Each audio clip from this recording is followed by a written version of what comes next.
Thank you so much for being with us. Let's start from the beginning. We all come to Davos with a certain list of stereotypes in our mind. I guess you came with your own expectation. What did you find here? Did you find here that surprised you or that did not surprise you? Yeah. Well, I mean, when I was invited to come to Davos, I did a lot of research about what happens here and all this kind of stuff. And the first thing I discovered is it's very hard to discover what happens here because not many people get to go, you know? So I think what surprised me the most about my experience at the World Economic Forum is that they respond to different ideas by actually bringing it in versus pushing it away. So there's something very seductive because they actually are craving new ideas, which I think is very much a surprise to me. And on the contrary, is there something you say they are craving new ideas, absorbing them, but are they really listening? I mean, that's the question. I think it is really difficult to know how much change is going to happen. On the other hand, I feel optimistic. I think that there's a kind of deep cynicism among activists that every single elite must just be, really not trying to actually create change and stuff like that. But in my interactions, I think that there are people who are sincerely trying to create change, especially around climate change. And so I'm optimistic. You were, you are part of a movement that really wanted to change capitalism. You are at the heart of capitalism here. And do you think you will be able to really change the system?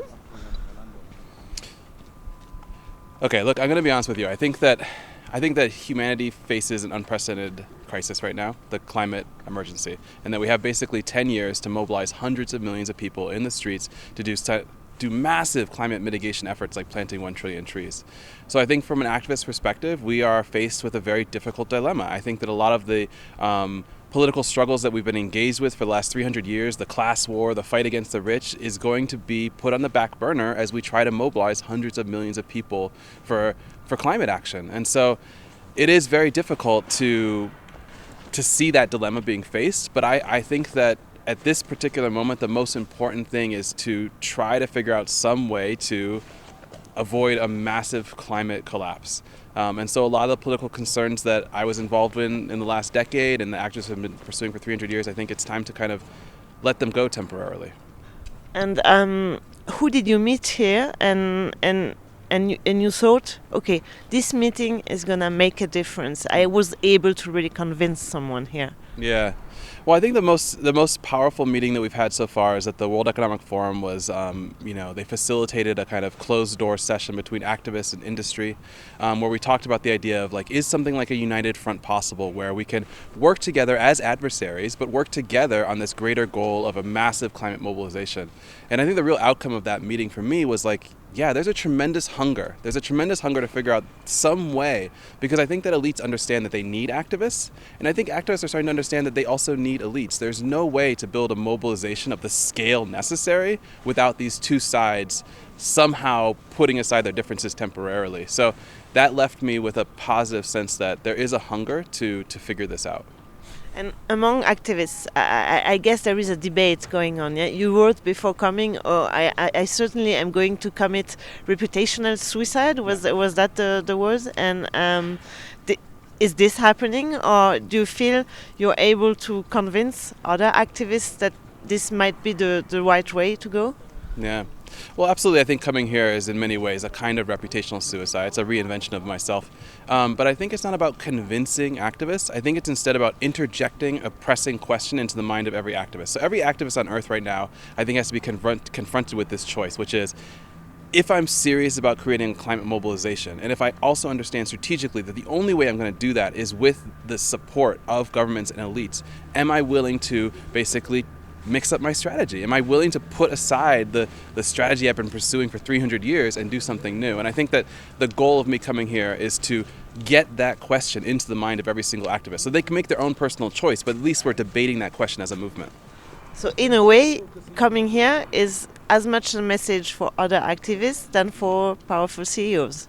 Do I get that right? Right, I think so. I think it's both. I think that, for me, I'm an activist, so the most important thing for me to do is to speak to other activists. But I think it is also an opportunity for elites to look. We need them to stop suppressing climate protests.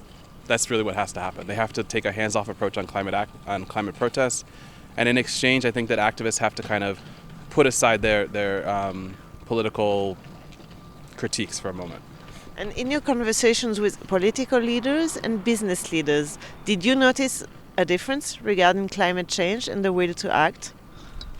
No, I think that there is a massive consensus that we are in the midst of a climate emergency, and I think that is something that wasn't true a year ago, wasn't true 2 years ago. So I think that there is a fundamental change. I think the difference is the time remaining is so little that we could spend 2 or 3 years talking about it, and that could basically doom us. So I do think that the danger here is like there's a lot of interest in the conversation, but we need to see like some serious action before the next Davos. There needs to be some serious, we need to come to the next Davos and say like we actually accomplished planting 500 billion trees or some ridiculous, unprecedented mobilization. So that's my concern, is that it'll just get kind of like discussed ad nauseum until we are basically doomed. And at the same time, one of the stars of this forum was Donald Trump, who said, "I don't want to listen to prophets of doom regarding the climate." And isn't it very surprising what you're saying? At the same time, there is a huge concern, and then you have the president of the United States coming and saying that kind of things. Look, let's be fair. He also embraced the Trillion Tree campaign, which I think is, something that's really important. So it's easy to hate on Donald Trump and everything, but sometimes he says the truth, which is, let's plant 1 trillion trees. So, I'm down with that. If he's serious about planting 1 trillion trees, let's plant 1 trillion trees.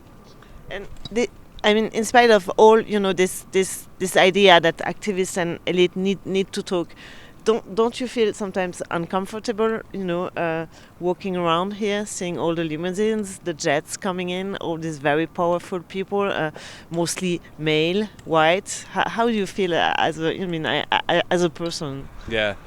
Well, I think the most important thing for me is to protect my revolutionary edge, my activist edge, and that means avoiding a lot of the luxury, the decadence. I haven't gone to any parties, nightcaps. I haven't actually seen the kind of, luxurious, fancy stuff that everyone talks about. I haven't done any of that stuff. You spent your time on panels, working, discussing. Been getting up at 5 a.m. and going to bed at 8 p.m. I'm intentionally avoiding all that kind of caviar and champagne experience. Thank you very much.